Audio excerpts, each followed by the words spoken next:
Oi, gente, como é que vocês estão? Hoje nós vamos falar sobre a Era Napoleônica, tá? Quais foram as suas consequências, o que foi a representatividade de Napoleão para a Europa e para o mundo, porque vai refletir aqui também, aqui no Brasil, tá? Lá no final a gente vai falar sobre isso. Mas como é que foi esse poder de Napoleão? Para a gente entender isso, rapidinho a gente vai voltar na última matéria que nós tivemos, Revolução Francesa. Lembrem, eu falei no vídeo que Napoleão não está na Revolução Francesa, e não está mesmo, tá? Napoleão Bonaparte aparece lá no final, lembra? Quando eu falei que os girondinos tomam o poder de novo dos jacobinos, e aí Napoleão Bonaparte, para assim, reprimir que os opositores tomassem alguma atitude contra os girondinos, eles reforçam e fortalecem o exército. Nesse contexto, aparece sim Napoleão Bonaparte. Napoleão Bonaparte não está na Revolução Francesa, mas ele entra como um fortalecedor do exército. Lembram disso? Naquele diretório que os girondinos criam, né? 5 pessoas no poder, 5 diretores no poder, né? Então, nesse contexto é que Napoleão Bonaparte vai aparecer, tá?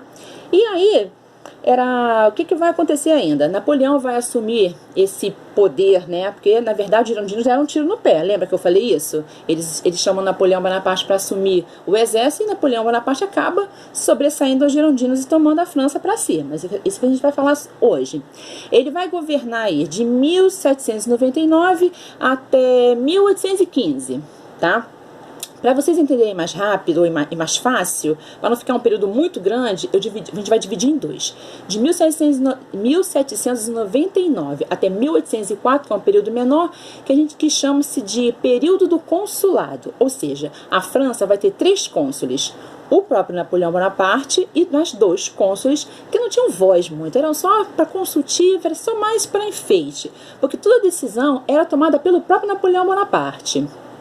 E aí, esses outros 2 têm poderes muito menores que o de Napoleão Bonaparte, tá? E aí, Napoleão, nesse período, ele já vai montando suas bases, ele já vai mostrando sua atitude, E como assim ninguém ligava muito, não dava muita importância para Napoleão Bonaparte, o que ele faz? Ele começa a fazer coisas para que o povo conhecesse ele. Não era bobo, né? E aí, no dia 18 de Brumário, lembra que a gente comentou que até o calendário da França era diferente, porque tinha ligações aí com estações do ano. Então, no 18 de Brumário, que Brumário vem de brumas, nevoeiro, né? O que vai fazer? Ele vai favorecer a burguesia. Nesse favorecimento, ele vai estimular também coisas que na França você não tinha muito, ou seja, industrialização. Ele vai estimular que a França se tornasse industrializada. Ele vai estimular a educação pública, ele vai estimular a cultura. Olha só, olha que ano foi isso, tá? Para você ver como é que isso repercute agora, enquanto que a educação pública, né, a cultura, hoje em dia é valorizada um pouco, né? Mas assim, as pessoas correm atrás desse estímulo da cultura, né? Para você ver as influências que vem tendo com Napoleão Bonaparte. E aí, olha só, Napoleão Bonaparte foi quem criou o museu. Museu, né, gente? Todo mundo sabe o que é um museu. Que é um lugar que você tem ali peças históricas, você tem vários objetos. Existe museu de artes, museu histórico, enfim. Mas foi Napoleão Bonaparte quem criou e incentivou a criação dos museus. Olha que interessante, né? E aí, o que ele faz? Ele, para estimular e chamar a população para si, a população da França, ela não tinha acesso à cultura. A população pobre, lembra que eu falei que era a população agrária, pobre, né? Aquelas pessoas mais carentes não tinham acesso à cultura nenhuma. E aí o que ele vai fazer? Ele vai pegar um palácio, o Palácio do Louvre, ele vai transformar aquele palácio em museu. E aí, era um palácio real, né, na França, né? E aí, o que ele vai fazer? E todo palácio, ele tem um caráter educativo, né? Ele tem um caráter de elucidar-se em coisas. E aí, qual é a intenção de Napoleão Bonaparte? Ele quer que, na verdade, as pessoas da população da França tenham acesso à cultura. E aí, o que ele vai fazer? Ele vai pegar o Louvre, que é um palácio real lá na França, vai abrir as portas desse palácio, para a população, porque olha só, a população não podia passar nem a porta se duvidasse. Mas ele vai fazer com que as pessoas tenham acesso a como a nobreza vivia, as louças que a nobreza vivia, as peças de ornamentação que a nobreza possuía. E aí, a população que não tinha acesso a esse tipo de coisa vai ver de perto, né? É uma emoção diferente, né? E aí, o que ele vai fazer? Napoleão, olha só, vai incentivar tanta cultura que ele vai começar a saquear, gente. Saquear é meter a mão mesmo, sabe? Assim, saquear outras regiões, e dessas outras regiões ele vai pegar peças que ele vai levar para esse museu do Louvre, tá? Para as pessoas conhecerem também a cultura de outros lugares, e isso, ele vai se tornar uma pessoa altamente carismática para a população francesa. Ele já vai conquistando as pessoas por aí, tá? E em questões de lei também, o Napoleão vai fazendo algumas mudanças. Ele vai criar um novo código de leis, que é o Código Napoleônico. E através desse código, ele já vai assim a mostrar para que ele veio, tá? Ele estabelece a lei que todos os seres humanos são iguais perante a lei. É uma ideia com base lá na primeira matéria, Iluminismo. Todos nós, todos os seres humanos são iguais perante a lei. Eu posso ter dinheiro, eu posso não ter dinheiro, que eu sou igual a qualquer outra pessoa. E aí, o diretório do divórcio civil. E não só isso, ele vai também fazer a separação definitiva entre o Estado e a Igreja. Lembra que eu falei para vocês na última matéria que a Igreja tinha muita influência com as pessoas, né? A França passava fome e a Igreja estava lá no meio. O que vai acontecer? A Igreja, ainda que tivessem sido colocada para fora na Revolução Francesa, eles vão tentar, a igreja aos poucos, a Igreja Católica, tá, gente? Vai aos poucos tentar voltar a participar de decisões, a participar da política da França. Só que Napoleão Bonaparte vai dizer, não, vocês não vão voltar não. A igreja não manda, a igreja não tem mais influência. Nós somos um Estado laico. Estado laico, vocês lembram, também estudamos em Iluminismo. Independe da minha religião, da sua religião. Todas as pessoas merecem respeito de maneira igual, uniforme, tá? E aí, o que ele vai? Ele vai conquistando a população.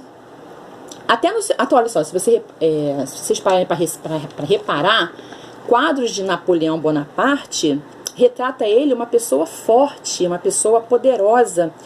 E aí também tem quadros que retratam ele pequenininho, baixinho mesmo de altura, né? Isso aí não influencia em nada pra gente saber. É só para vocês terem a noção do quanto a figura de Napoleão Bonaparte vai se tornando aos poucos uma coisa importante para a França, tá?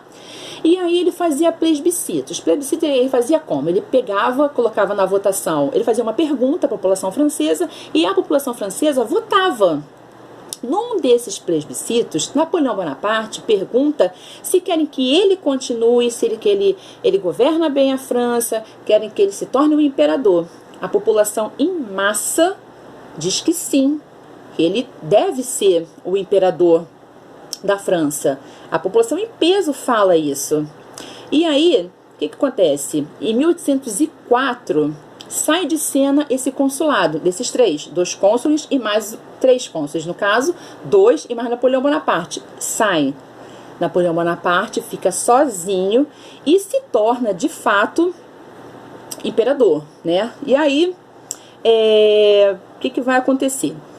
Você vai ter na figura de Napoleão Bonaparte, ele, em decisões de déspota esclarecido, aquele rei que manda, mas tem ideais iluministas, ele vai ficar muito assim dividido, tá? Que vocês ao longo da história da era napoleônica, vocês vão entender o que eu estou falando. Mas vamos lá. Aí o que vai acontecer? A partir daí, Napoleão dá início às guerras napoleônicas, ou seja, ao expansionismo napoleônico, né? Ele vai considerar alguns países da Europa, seus inimigos. Por exemplo, países absolutistas. Porque a Revolução Francesa era contra o rei absoluto, aquele rei que manda e a população obedece. Napoleão Bonaparte é contra isso. Porque já que ele governa com ideais iluministas, né, ele é contra o absolutismo, tá? E aí, como por exemplo, você tem absolutismo na Rússia, e na Áustria. E aí, ele era contra países desenvolvidos industrialmente. Quem está na linha de frente dele? Ele está com raiva desse país. A Inglaterra. A Inglaterra industrializada, né? Pioneira na industrialização. Ou seja, por que ele é contra? Napoleão Bonaparte é contra a livre concorrência, gente. Vamos lá, professor, o que é uma livre concorrência? Eu vou dar um exemplo prático.